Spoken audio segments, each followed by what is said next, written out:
আসসালামু আলাইকুম।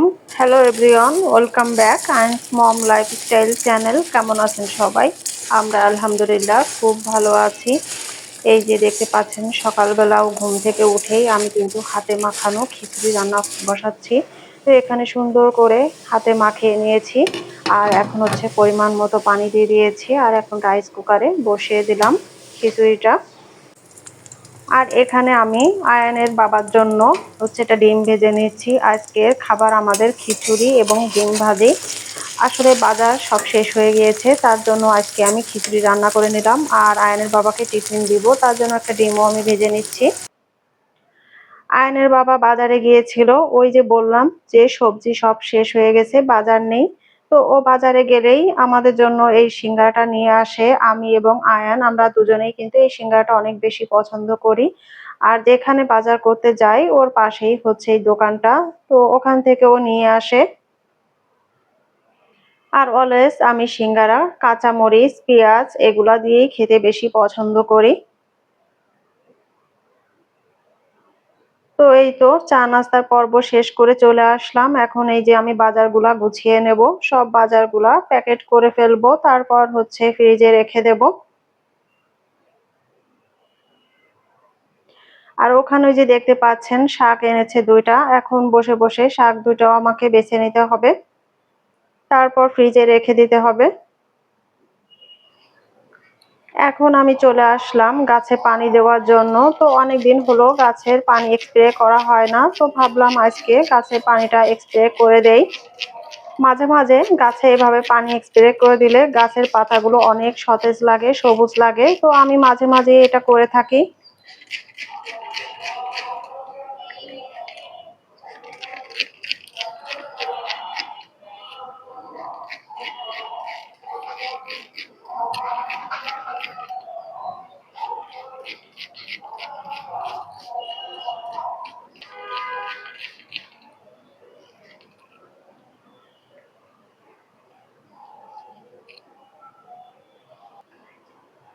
এখানে আজকে আবার মুড়ি আনা হয়েছে, আর এখানে মুসুরির ডাল, আর এখানে মুগ ডাল এনেছি। মাছের মাথা দিয়ে মুড়ি ঘন্ট করব।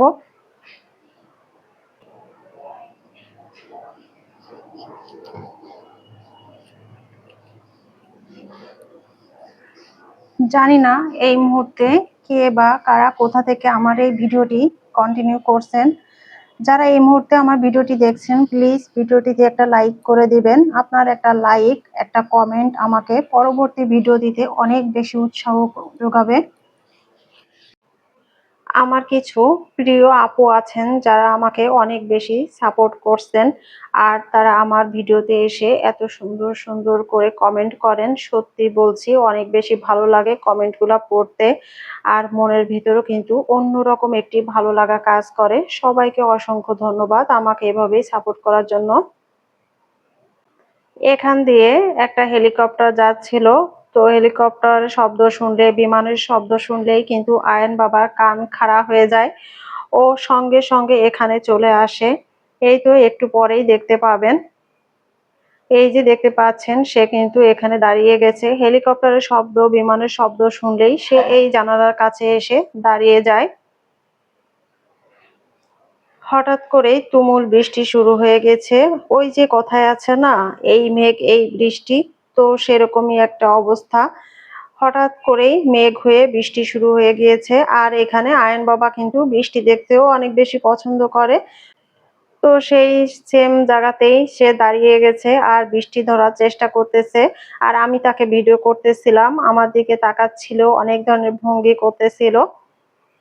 তো যাই হোক, ও বৃষ্টি দেখতে থাকুক, ধরতে থাকুক। আর আমার তো এদিকে অনেক কাজ পড়ে আছে, আমি শুধু ছেলেকে নিয়েই হচ্ছে সময় কাটিয়ে যাচ্ছি। কিন্তু আমার তো আর হেল্পিং হ্যান্ড নেই যে এভাবে সময় কাটালে আমার চলবে। তো যাই হোক, চলে আসলাম এই যে কিচেনে। আর কিচেনে কিন্তু অনেকগুলো কাজ ছিল। কিচেন পুরাই এলোমেলো ছিল। গতকাল রাতে রান্না করেছিলাম, চুলাটা মোছা হয়নি, সেই চুলাটা আমি মুছে নিয়েছি। তারপর ওই যে বললাম শাকগুলা বেছে নিতে হবে, তো এখন আর ভালো লাগছে না, তাই এখানে এনে রেখে দিলাম। তো সন্ধ্যার সময় শাকগুলা বেছে নেব। আজকে আমি একটা পাকোড়া তৈরি করব, পুঁই শাকের পাকোড়া। তার জন্য এখানে কিছু ডাল আমি ভিজিয়ে রেখেছি। ডাল আর পুঁই শাক দিয়ে আমি একটা পাকোড়া তৈরি করব। আর এখানে আয়ন বাবার জন্য একটা ডিম ভেজে নিচ্ছি। আয়ন বাবা ডিম ভাজি খেতে অনেক বেশি পছন্দ করে।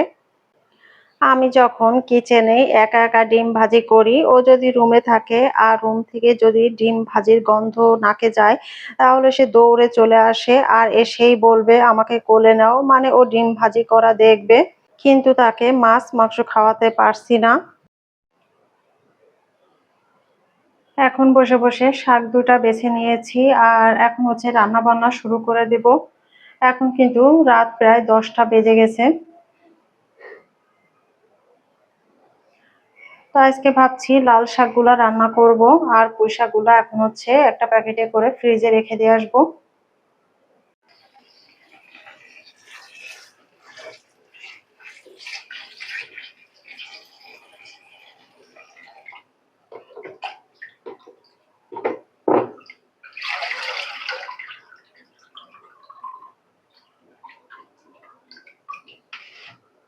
এখানে লাল শাকটাকে আমি সিদ্ধ করে নিচ্ছি।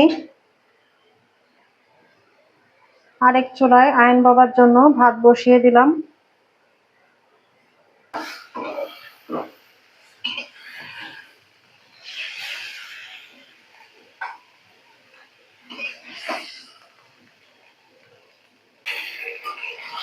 কচুরমুখী, তো কচুরমুখী দিয়ে হচ্ছে একটা মাছ রান্না করব। কচুরমুখীটাকে আমি একটু তেলে ভেজে নিচ্ছি লবণ এবং হলুদ দিয়ে।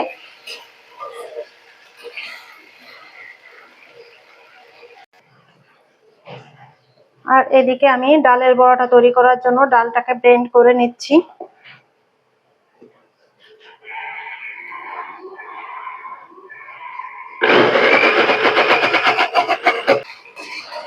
কচুরমুখীটা সিদ্ধ হয়ে গেছে।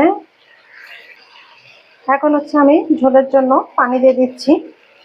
একটু বেশি পরিমাণে পানিটা দিয়ে দিলাম, কারণ হচ্ছে কচুরমুখীটা যখন ঠান্ডা হয়ে যাবে তখন কিন্তু ঝোলটা ঘন হয়ে যাবে।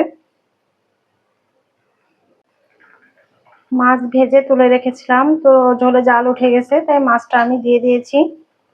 আর এখানে কিছু কাঁচা মরিচের ফালি দিয়েছি। আমার তরকারিটা রান্না করা শেষ, তো আমি তরকারিটা নামিয়ে নিয়েছি। এখানে আমি হচ্ছে পুঁই শাকের পাকোড়া তৈরি করব। তো তার জন্য এখানে ডাল, পুঁই শাক, কাঁচামরিচ, পেঁয়াজ বেশি করে দিয়ে আর বাকি যেসব মশলা আছে ধনিয়া গুঁড়া, জিরা গুঁড়া, তারপর কর্নফ্লাওয়ার দিয়েছি। এখানে হচ্ছে চাউলের গুঁড়া দিলে ভালো হয়, আমার চাউলের গুঁড়া শেষ, তাই আমি কর্নফ্লাওয়ার দিয়েছি। সবকিছু দিয়ে আমি মাখিয়ে নিয়েছি। আর এদিকে হচ্ছে আমি একটি কড়াইয়ে তেল গরম করতে দিয়েছি। তেল গরম হয়ে গিয়েছে, এখন আমি আস্তে আস্তে করে সব পাকোড়া গুলা ভেজে নেব। বিসমিল্লাহ।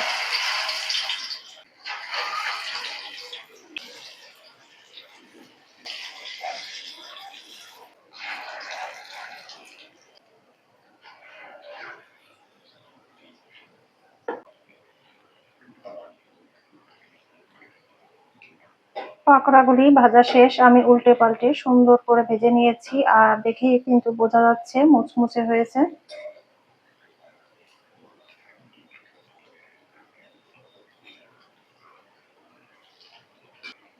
এখন আমি এই যে এরকম একটা ছাঁকনির সাহায্যে তেলটা ঝরিয়ে তুলে নেব।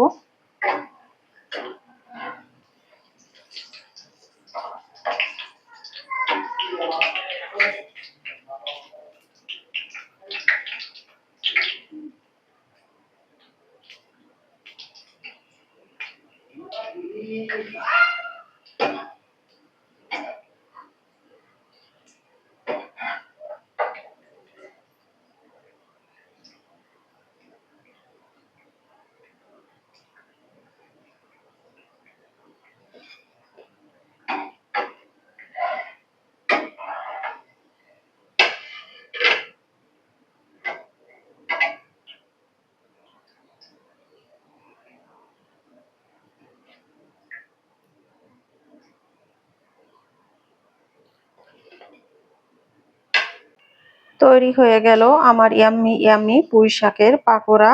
এই পাকোড়াটা কিন্তু অনেক বেশি টেস্টি, অনেক বেশি মজার। যারা খেয়েছেন তারা তো জানেনই, আর যারা খাননি অবশ্যই পুঁই শাকের পাকোড়াটা তৈরি করে খাবেন। এটা আয়ন বাবা কিন্তু অনেক বেশি পছন্দ করেছিল, ও বেশ খেয়েছিল। তো যাই হোক, ভিডিওটি এই পর্যন্তই। সবাই ভালো থাকবেন, সুস্থ থাকবেন। আল্লাহ হাফেজ।